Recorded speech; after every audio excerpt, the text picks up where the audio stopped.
वागर्थाविव संपृक्तौ वागर्थ प्रतिपत्तये जगतपितरौ वंदे पार्वती परमेश्वरौ। ओम नमस्ते भगवन् विश्वेश्वराय महादेवाय त्रयंबकाय त्रिपुरांतकाय त्रिकाग्निकालाय कालाग्निरुद्राय नीलकंठाय मृत्युंजयाय सर्वेश्वराय सदाशिवाय श्रीमन् महादेवाय नमः।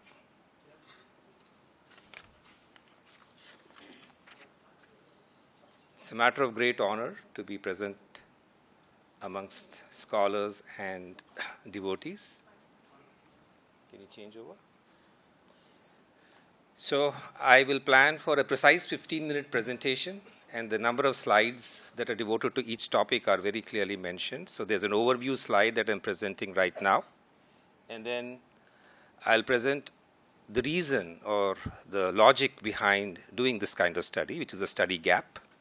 Thereafter, I will present the hypothesis which is going to be behind the exploration that I've done, and then I'll present some evidence from the approach that I have outlined, and then a conclusion, and then I look forward to your questions.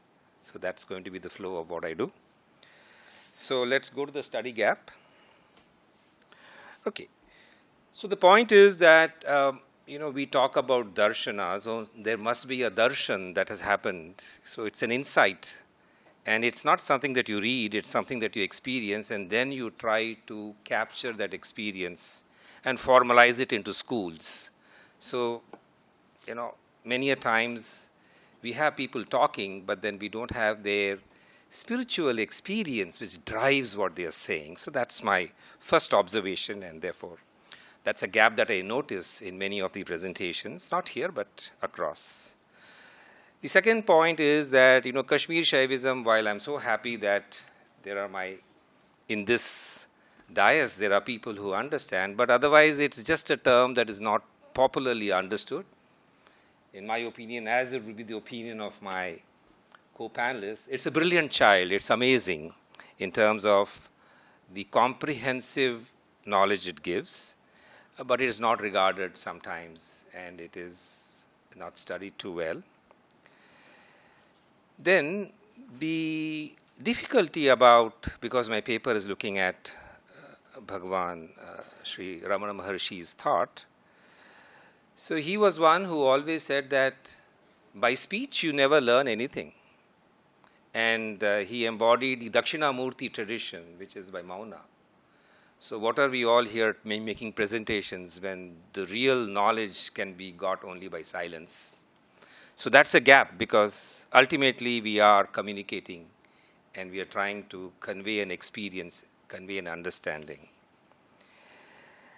Then you see, we are all sadhaks of one tradition or the other, and therefore comparative studies are actually not very popular, because I am a sadhak, I deeply believe in my tradition, and if someone says I'll compare your tradition with my tradition, then you are deemed to be not a serious sadhak, or it's simple intellectual dilettantism, running around here and there to show off your intellectual ability.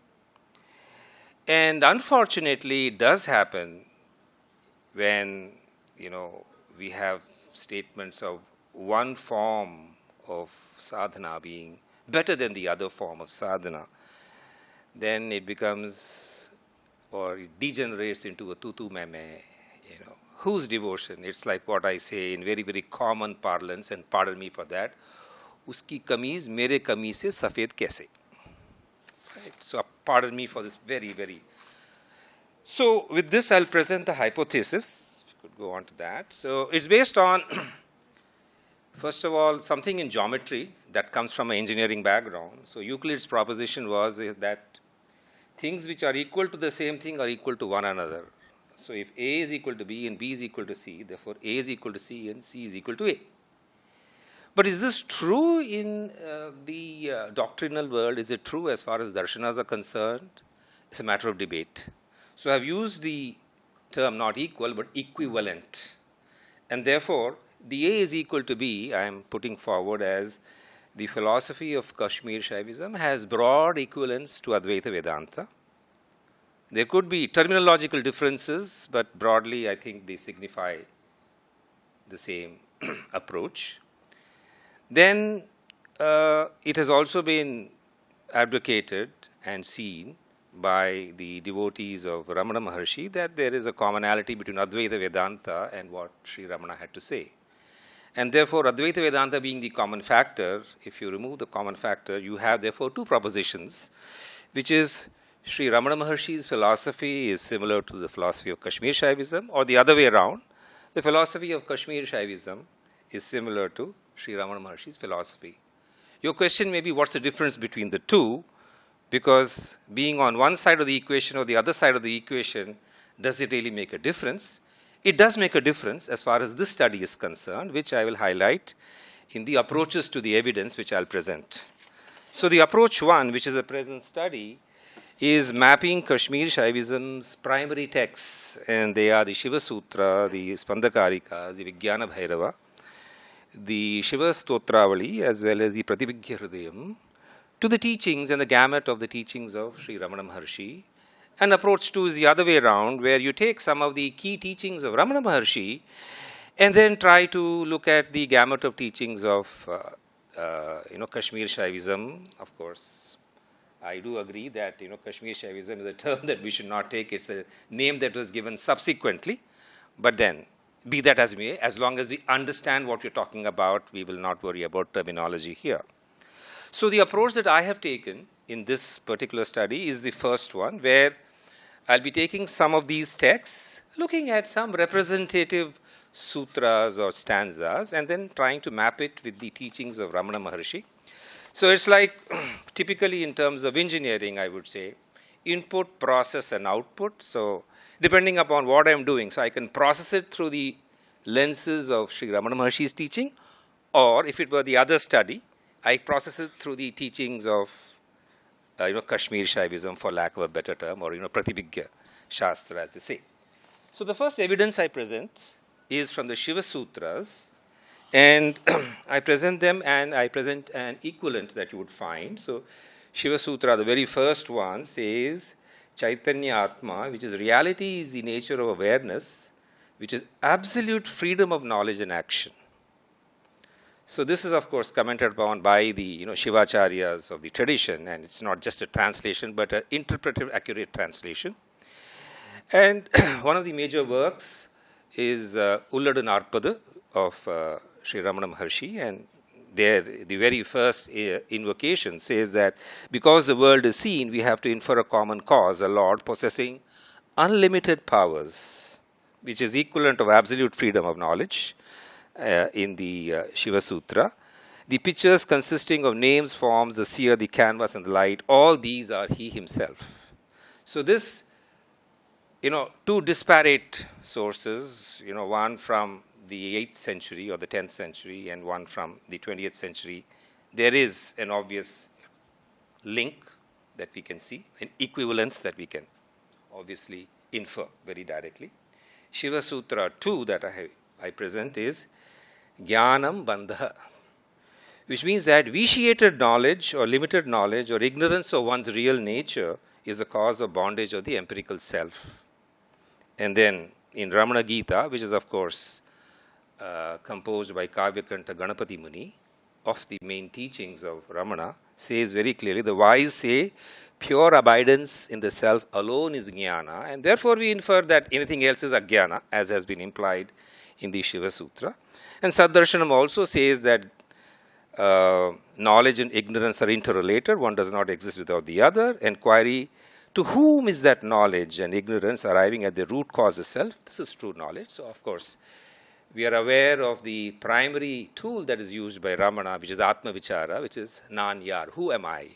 And then you keep persisting with that inquiry so that you arrive and you, of course, you dilute your ego, you get rid of your ego, so that the Shiva Sutra that we see here is obviously being proved right. So there is an equivalence that I would like to once again present to you. Then Jnanadhishthanam Matrika. This is a very interesting sutra which says that the basis of the limited kinds of knowledge is Matrika, or the power of sound corresponding to the letters of the alphabet. Now the way one understands this is in the context of Mauna that I had presented. So the point is that, and of course this is from the tradition that we have from Abhinavagupta Acharya, which speaks about the fact that speech is at 4 levels: paravak, madhyama, pashyanti, and vak. So mauna is equal to paravak, and therefore it is only at that level that you can truly communicate knowledge. And of course, what I have here, what I presented here, which I'll read out, is statements from talks of Ramana Maharshi, which is a state which transcends speech and thought is mauna. That which is mauna. How can mauna be explained in words? All other knowledges are only petty and trivial knowledges. The experience of the silence alone is real and perfect knowledge, and therefore limited knowledge is based on speech. And that is what the Shivasutra says. So that's my evidence from Shivasutra. Of course, one can go on, but I'm just presenting 3, and it is wonderful to actually do this entire study. Can you go to the next slide? Okay. Then we have these pantakarikas, which are again a primary text of the tradition.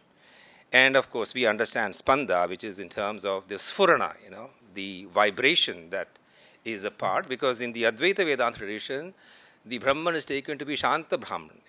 It's quiescent.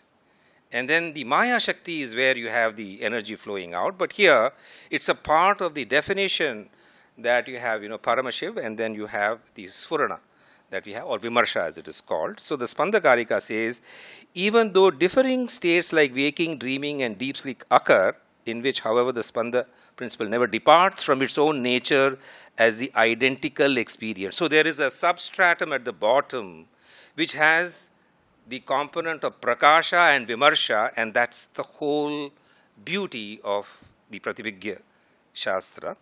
And then look at what Sri Ramana says. I is not known in sleep. On waking, I is perceived and associated with the body.